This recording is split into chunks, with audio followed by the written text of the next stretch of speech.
ಆ ಎಂತ ವಿಪರ್ಯಾಸ ನೋಡಿ ನಮ್ದು ಇಲ್ಲಿ ವರ್ಮಾವಲ್ಲಿ KR ಪುರಂ ಉಪವಲಯ ಗ್ರೇಟರ್ ಬೆಂಗಳೂರು ಉಪವಲಯ ಅಲ್ವಾ, ಉಪವಲಯದಲ್ಲಿ ಸರ್ಕಾರದಿಂದ ಏನು ಕಸನ ತೆರವು ಮಾಡ್ಲಿಕ್ಕೆ ಈ ಒಂದು ಮಣ್ಣಿರುತ್ತಲ್ಲ ಅದನ್ನ ಗುಡಿಸ್ಲಿಕ್ಕೆ ವಾಹನಗಳು 3 ವಾಹನ ಇದೆ. 3 ವಾಹನಗಳು ಕೂಡ ಕೆಲವು ವರ್ಷಗಳೇ ಆಗೋಗಿದೆ, ಇಲ್ಲಿ ನಿಂತು ಪಂಚರ್ ಆಗ್ಬಿಟ್ಟಿದೆ. ಇವತ್ತು ಯಾರು ಕೂಡ ಸ್ವಚ್ಛತೆ ವಿಚಾರದಲ್ಲಿ ಕಾಳಜಿ ಇಲ್ಲ. ಈ ವಾಹನಗಳಿಗೆ ಪ್ರತಿ ತಿಂಗಳು ಕೂಡ ಅದಕ್ಕೇನೋ ತಿಂಗಳಿಗೆ ಇಷ್ಟು ಅಂತ ಬಾಡಿಗೆ ತಗೊಂಡಿರ್ತಾರೋ, ಇಲ್ಲ ಒಂದಷ್ಟು ಜನ ಹೇಳ್ತಿದ್ದಾರೆ ಇಲ್ಲ ಸ್ವಂತ ಖರೀದಿ ಮಾಡಿದ್ದಾರೆ ಅಂತ. ಖರೀದಿ ಮಾಡೋದು ದೊಡ್ಡ ಮೊತ್ತ ಏನಲ್ಲ, ಅದು ಖರೀದಿ ಮಾಡಲ್ಲ ಇವ್ರು. ಯಾಕೆ ಅಂದ್ರೆ ಇದನ್ನ ಬಾಡಿಗೆಗೆ ತಗೊಂಡು ಅದ್ರಲ್ಲಿ ಒಂದಷ್ಟು ಲಂಚ ತಗೋಬೇಕು ಅನ್ನೋ ಉದ್ದೇಶ ಇದೆಯೇನೋ ಗೊತ್ತಿಲ್ಲ. ಈ ವಾಹನಗಳಿಗೆ ಯಾರು ಜವಾಬ್ದಾರಿ? ಯಾರು ಕೂಡ ಒಂದು ರಸ್ತೆ ಕೂಡ ಕಸ ಗುಡ್ಸೋ ಅಂತ ಕೆಲಸನೇ ಆಗ್ತಾ ಇಲ್ಲ. ಪ್ರತಿ ವಾಹನಗಳನ್ನ ನಾವು ನೋಡ್ಬೋದು, ವರ್ಷಾನುಗಟ್ಲೆ ಗ್ರೇಟರ್ ಬೆಂಗಳೂರು ಕಚೇರಿ ಮುಂದ್ಗಡೆ ನಿಂತಿದೆ, ಜಯಂತಿ ನಗರದಲ್ಲಿರುವಂತ ವರ್ಮಾವು ಕಚೇರಿ ಹತ್ರ. ಇದನ್ನ ಯಾರು ಕೇಳ್ಬೇಕು? ನಮ್ಮ ಮಾನ್ಯ ಮುಖ್ಯಮಂತ್ರಿಗಳು ಏನ್ ಕೆಲಸ ಮಾಡ್ತಿದ್ರ ಅಂತ ಗೊತ್ತಿಲ್ಲ. ಎಲ್ಲೋ ರೈತರ ಹೊಟ್ಟೆ ಮೇಲೆ ಹೊಡ್ಲಿಕ್ಕೆ ಗ್ರೇಟರ್ ಬೆಂಗಳೂರು ಅಂತಾರೆ ಒಂದ್ ಕಡೆ, ಇನ್ನೊಂದ್ ಕಡೆ ನಮ್ ಖಾತಾ ಅಂತಾರೆ.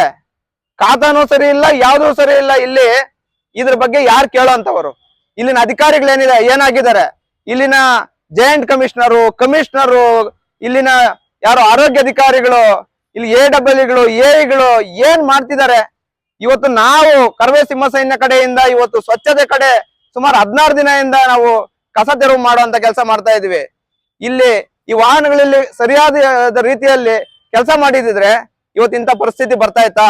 ನಮ್ಮ ತೆರಿಗೆ ಹಣ ಯಾರಪ್ಪನ ಮನೆ ಆಸ್ತಿ ಅಲ್ಲ, ನಾವು ಕಟ್ಟಿದ ತೆರಿಗೆ ಹಣದಲ್ಲಿ ಇವ್ರಿಗೆ ಸಂಬಳ ಕೊಡ್ತಾ ಇರುವಂತದ್ದು. ಈ ವಾಹನಗಳಿಗೆ ಇವತ್ತು ಕೋಟ್ಯಾಂತರ ರೂಪಾಯಿ ನಷ್ಟ ಅಂತ ಹೇಳ್ತೀನಿ.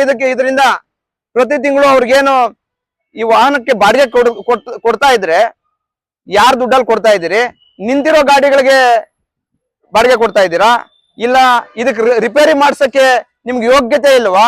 ನಿಮ್ಮ ಹತ್ರ ಕಾಸಿಲ್ವಾ? ಏನ್ ನಿಮ್ ಹಣೆ ಬರ? ಯಾವನ್ ಕೇಳೋವನು? ಇಲ್ಲಿನ ಶಾಸಕರು ಏನಾಗಿದ್ದೀರಿ? ಇಲ್ಲಿನ ಕಾರ್ಪೊರೇಟರ್ಗಳು ಆಗ್ಬೇಕು ಅಂತಿರೋರು ಇವಾಗ ಸದ್ಯಕ್ಕಿಲ್ಲ ಬಿಡಿ, ಕಾರ್ಪೊರೇಟರ್ಗಳು ಆಗ್ಬೇಕು ಅನ್ನುವಂಥವ್ರು ಏನಾಗಿದ್ದೀರಿ? ಇದು ಜನರ ಬಗ್ಗೆ ನಿಮ್ಗೆ ಏನ್ ಕಾಳಜಿ ಇದೆ? ಯಾವ ನೈತಿಕತೆಯಿಂದ ನೀವು ಜನರ ಮಧ್ಯೆ ಬರ್ತೀರಿ ಅಂತ ನಾನು ಈ ಮೂಲಕ ಕೇಳಲಿಕ್ಕೆ ಬಯಸ್ತೇನೆ. ನಾವು ಇಲ್ಲಿ ಗಾಡಿಗಳಲ್ಲಿ ವಾಹನಗಳಲ್ಲಿ ಕುಡಿದು ಬಾಟ್ಲ್ಗಳು ಹಾಕಿದ್ದಾರೆ. ಇದೇನು BBMP ಕಚೇರಿನ ಬಾರ? ಇದು ಇದಕ್ಕೆ ಯಾರು ಕೇಳುವಂತವರು? ಎಂತ ವ್ಯವಸ್ಥೆಯಲ್ಲಿ ಬದುಕ್ತಾ ಇದ್ದೀರಿ? ಇದೇನಾ ಸಮೃದ್ಧಿ ಕರ್ನಾಟಕ? ಇದೇನಾ ಗ್ರೀನ್ ಸಿಟಿ? ಇದೇನಾ ಗಾರ್ಬೇಜ್ ಸಿಟಿ ಆಗಿದೆಯಲ್ರಿ? ಇದು ಕಸ ಕಸ ಕಸ ಕಸ, ಎಲ್ಲಿ ನೋಡಿದ್ರು ಕಸ, ಅಧಿಕಾರಿಗಳ ಕಸ, ವ್ಯವಸ್ಥೆ ಕಸ, ಎಲ್ಲ ಕಸನೇ, ರಸ್ತೆನೂ ಕಸನೇ. ಇವತ್ತು ಈ ಪರಿಸ್ಥಿತಿಗೆ ಬಂದಿದೆ.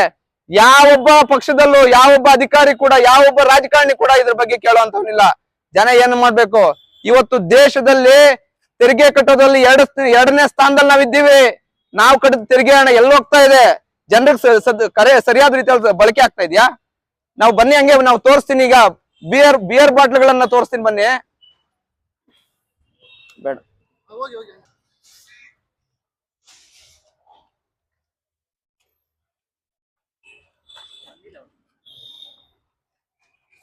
ಬರ್ಲಿಲ್ವಾ?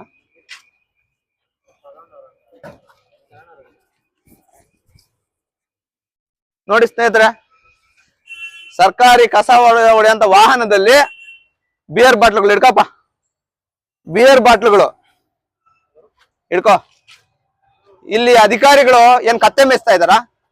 ಬಿಯರ್ ಬಾಟ್ಲುಗಳು ಈ ವಾಹನಗಳಲ್ಲಿ ಎಂತ ವ್ಯವಸ್ಥೆಯಲ್ಲಿ ಬಂದಿದ್ವಿ? ಹಿಡ್ಕೋ.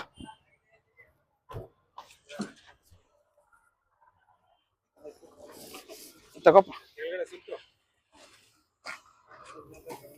ನೋಡು, ಇಲ್ಲಿ ನೋಡು, ತೂರ್ರಪ್ಪ, ಯಾರು ಎತ್ಕೊಡ್ರಿ. ನೋಡಿ, ಇದು ಗ್ರೇಟರ್ ಬೆಂಗಳೂರು ವರ್ಮಾವು ಉಪವಲಯದಲ್ಲಿರುವಂತ ಕಚೇರಿಯಲ್ಲಿ ಇದು ಕುಡುಕರ ತಾಣ. ಇದು ನೋಡಿ, ಇಲ್ಲಿ ನೋಡಿ, ಈ ದರಿದ್ರ ನಾವು ಕೈಯಲ್ಲಿ ಮುಟ್ಟಬೇಕು.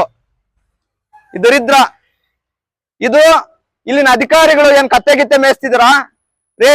ನಿಮ್ಗೆ ಯೋಗ್ಯತೆ ಇಲ್ಲ ಅಂದ್ರೆ ಸರ್ಕಾರಿ ಕೆಲಸ ಮಾಡ್ಲಿಕ್ಕೆ, ಸರ್ಕಾರಿ ಕೆಲಸ ದೇವ್ರ ಕೆಲಸ, ಹಾಳಾಗಿ ರಾಜೀನಾಮೆ ಕೊಟ್ಟು ಹೋಗ್ಬಿಡ್ರಿ. ಯಾರೋ ಸಮರ್ಥವಾಗಿರುವಂತವರು, ನಾಡ ಪ್ರೇಮಿಗಳು, ಕೆಲ್ಸದ ಮೇಲೆ ಆಸಕ್ತಿ ಇರುವಂತವ್ರು ಬರ್ತಾರೆ. ಈ ದರಿದ್ರನ ಏನ್ರಿ ಆಗಿದ್ದೀರಾ? ಕಮಿಷನರ್ ಅವರೇ, ಕಮಿಷನರ್ ಏನಾಗಿದ್ದೀರಿ? ಬೆಂಗಳೂರು ಕಮಿಷನರ್ ಮತ್ತೆ ಏನು ಬೆಂಗಳೂರು ಪೂರ್ವ ವಲಯ ಆಯುಕ್ತರು, ಈ ಕಡೆ ಜಂಟಿ ಕಮಿಷನರು, ಜಂಟಿ ಆಯುಕ್ತರು ಏನ್ರಿ ಆಗಿದ್ದೀರಾ? ಇದೇನಾ ನೀವು ಸ್ವಚ್ಛ ಭಾರತನೇನ್ರಿ ಇದು? ಇದೇನೇನ್ರಿ ಕಚೇರಿಗಳು?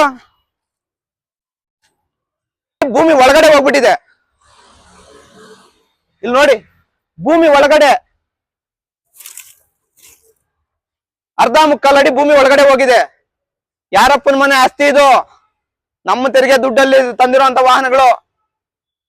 ಇಲ್ಲಿ ಜಾಗ ಕೊಟ್ಟಿರೋದು ಯಾರು? ಏನಕ್ಕೋಸ್ಕರ ಇಲ್ಲಿ ಇರ್ಬೇಕೀಗ ವಾಹನಗಳು? ಯೋಗ್ಯತೆ ಇಲ್ಲ ನಿಮ್ಮ ಸರ್ಕಾರ, ನಾಚಿಕೆಗೇಡು ಸರ್ಕಾರ ನಿಮ್ದು.